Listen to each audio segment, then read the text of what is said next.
तुलसीदास के पद का सारांश पढ़ेंगे। तुलसीदास जिसने रामचरितमानस की रचना कर इस संसार में हमेशा हमेशा के लिए अमरत्व को प्राप्त कर लिया।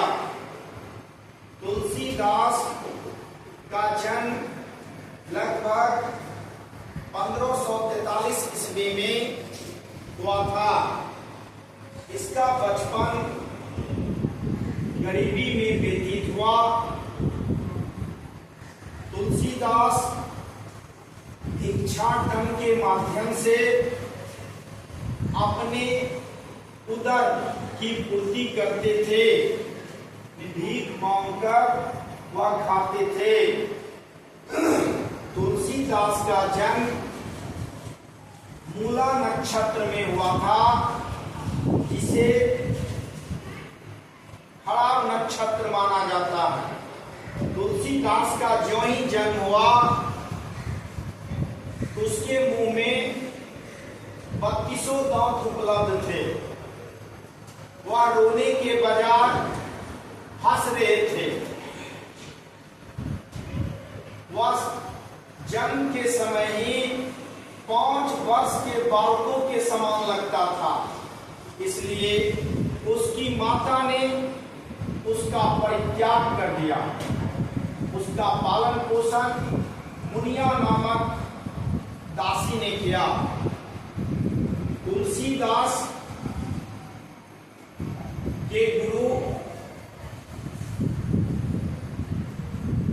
नरहरिदास थे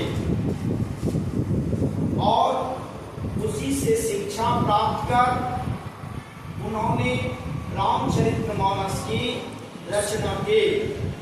तुलसीदास भगवान राम के अनन्य भक्त थे। तुलसीदास ने इस पद के माध्यम से हमें यह बतलाने का प्रयास किया है कि भगवान राम की भक्ति करने मात्र से मनुष्य का उद्धार हो जाता है। इन्होंने प्रथम पद में भगवान राम से सहायता की मांग ना करके माता सीता से सहायता की मांग इसलिए करते हैं कि कोई भी पति अपनी पत्नी का बात जल्दी मान लेता है। इसलिए तुलसीदास ने भगवान राम से सहायता की मांग न करके माता सीता से सहायता की मांग करते हुए कहते हैं कि हे मां सीते, जब कभी अवसर मिले तो करुणा की बातों को छोड़कर भगवान राम को मेरी याद दिला देना। अगर वह पूछे वह कौन है तो हे मां सीते बता देना। एक अत्यंत दीन, सर्व साधनों से ही मुखमलिन, पूरा पापी, जो आप ही का नाम ले लेकर अपना पेट भरता है। हे मां सीते, अगर आपने सिर्फ वचनों से मेरी सहायता कर दे तो मैं आपके प्रभु का नाम ले लेकर इस संसार रूपी भवसागर से तर जाऊंगा, अर्थात मुझे मोक्ष की प्राप्ति हो जाएगी। प्रथम पद का सारांश यही समाप्त होता है। दूसरे पद